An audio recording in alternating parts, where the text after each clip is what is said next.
Maybe some of the stories will have a little different spin because my perspective is different.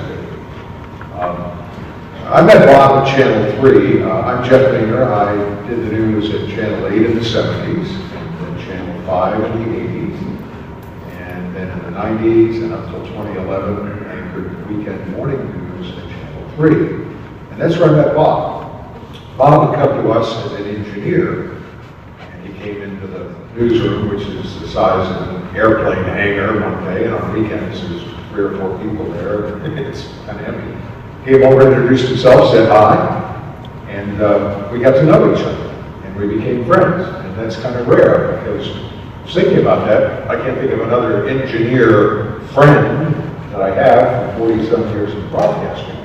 And I think that's because engineers are like Bob was, a ham radio guy, and they're interested in how things work, and fixing them, and stuff like that. And anchors and other people in the news department tend to be performers who just want to get up and show off. And so it's maybe right brain, left brain. But I found out Bob was both sides of his brain, because he wasn't just an engineer, he'd been Mark Allen at Wixie. And when I heard that, because I had always wanted, when I got into broadcasting, I wanted to be a rock and roll disc jockey back in the 60s, and had no interest in being a news guy. And that's kind of where local broadcasting was back in the 60s. The Jerry G's, the Jay Lawrences, the Jack Armstrongs were the local celebrities, the kind of big deals with local broadcasting. And I happened to get in the news when the news was taking off and growing, and I'm glad I did. But to know Bob, who had been Mark Allen at Wixie, was a big thrill, because I'd asked him, what was this guy like? And who decided what the jingles would say on the radio station? And all these things that I wanted to know, because I'd never had a chance to do them. And in fact, he told me the reason he was Mark Allen at Wixie was when he's hired there, whoever it was said, we have this Mark Allen jingle. And one of the original Wixie jocks, when they went on the air, was either it was Mark Allen or they gave him a station named Mark Allen. And he only stayed a month or so. So that jingle had sat on the shelf for years and years. And they said, we'd like you to be Mark Allen. So he said, okay. So he became Mark Allen because of another Mark Allen left. And when I would greet him at the station and other places where we be with each other, oftentimes I would greet him with the sound of that Mark Allen jingle. You know, if he'd call on the phone, oh, it's Mark Allen. And so that was a big part of our friendship. The Eulogy story, I love that because there's a moment in the movie American Graffiti which most people see one way. Richard Dreyfuss is going to the radio station to ask Wolfman Jack to play a dedication for Suzanne Summers, who he wants to meet. And he walks into this little radio station on the outskirts of town, and the glow of the lights from the board, the VU meters of the time, you can see it. And it's romance. It's in the movie, it's supposed to be about the guy who wants to meet the girl. But to me, it was about those times I was in a radio station, and I felt like I was walking in the hallowed ground. You know, this is a radio station. He sits there, and his voice flies through the air and goes into people's houses and maybe into their heads and their hearts. And I think Bob had that same fascination for broadcasting, because the story that Ross told about going down to Eulogy, the way he told me is Bob was a kid in school, and he had a buddy who was down there. And the buddy said one day at school, you know, what'd you do on the weekend? Oh, went down to Channel 8, helped out in Eulogy. What? How could you do that? I just went out and helped him out. He needs gophers, you know. And so I did that. And Bob, when he would tell me the story, his eyes lit up like as a kid, my eyes lit up every time I thought of or was near a broadcasting place. And the blowing up the stuff and the hand of the shots.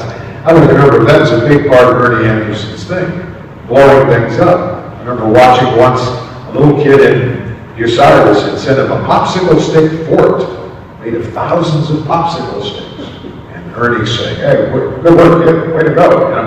And all of a sudden, popsicle sticks all over the place. That would have been my friend Bob. He did love broadcasting, and he loved it so much that by the time I knew Bob and we met, he was doing something I'd never done. He was working at multiple places in broadcasting to, as I said, cobble together a living. And I'd never been tested whether I loved it that much. I was lucky that I always had a place to go to work and work my 40 hours a week, and they'd go home and forget about it. But Bob would go from Streetsboro, the Sunday Oldies Jukebox, to Kenston, where he was teaching urchins the basics of broadcasting and how to run a community station from a school and how to do it in a professional way. And Wixie 1260 Online later on in life. He was a teacher. He wanted to pass on to people the professionalism of broadcasting as he understood it. And I know that because I've reached an age where I look back at those urchins and hope and pray that they bring to it a seriousness and a purposefulness that will give us the kind of broadcasting that we've had that I fell in love with and Bob fell in love with. He was also a consultant that would go out to radio stations and teach the young ones starting out at radio stations how to do it right. I went over to Erie, Pennsylvania last summer to see Cole Brothers Circus. Circus is an interest of mine. Bob and I shared railroads and radio, and amusement parks, but I don't think he was into circuses like I was. But I knew he had consulted a station in Pontiac, and as I was driving to Erie to see Cole Brothers Circus, I heard his voice.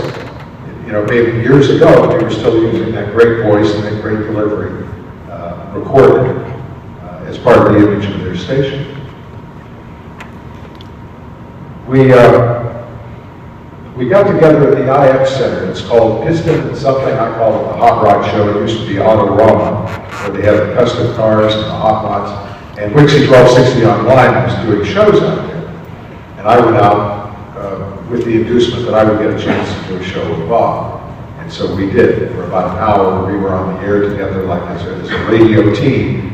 And I got to play DJ, which is what I used to do in my bedroom as a kid. Pretend I was on the radio, and only this time we were really online radio, internet radio, and had a great time with that. Well, about that time, Bob told me the Parma 4th of July parade was coming up, and he would like me to ride with him in the parade, 4th of July. He was proud of his black Camaro convertible, and he wanted to be in this parade.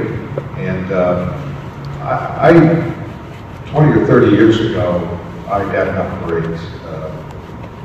I was in the Canton Pro Football Hall of Fame parade, which I swear lasted over 3 hours. And after about a half hour of smiling and waving, you feel like a lunatic sitting up there, waving to strangers and smiling. And smile, it turns into a grimace, and it doesn't go away for about a week. So if I never saw another parade or was never in another parade, I'd be happy. But Bob was a big deal to Bob, so it was a big deal to me. And so we met in Parma. I called Trudy to make sure his health was beginning to fail at that time, and to make sure they were going to do it. And they were. She said he's had a couple tough days, but he wants to do this, and he told me, "Don't try to talk me out of this. I'm going to do this. I'm going to be in this parade." So I drove over to the apartment, found him, and we unfortunately had to sit for about an hour and a half before the parade started to move out. We were at the tail end, but it moved well and quickly. Bob had outfitted that beautiful Camaro with a parade package, I guess they call it. It had a variety of sirens, including the European one that goes, and all different kinds of sirens, and different buttons you push to get different siren sounds. And strobe lights and the tail lights, I don't know about the front. So we're sitting in the car, and Trudy said, "I don't think you should get up on the back, Bob's balance isn't the best." So we were just sitting in the car.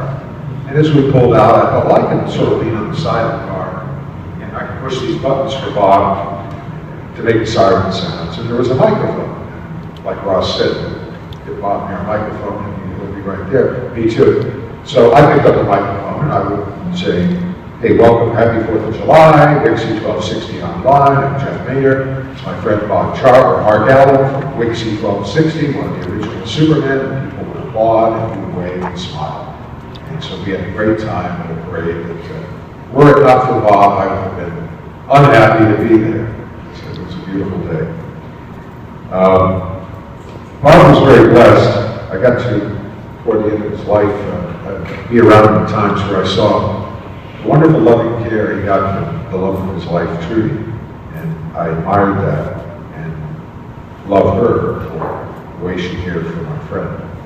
She was round the clock, full-time nurse, and Bob needed a lot of care and a lot of help. And I always loved Trudy for the way she took care of my friend. Glad I got a chance to see that. Several years back, I must have been coming up on retirement or something, I said to my wife, Patsy, you know,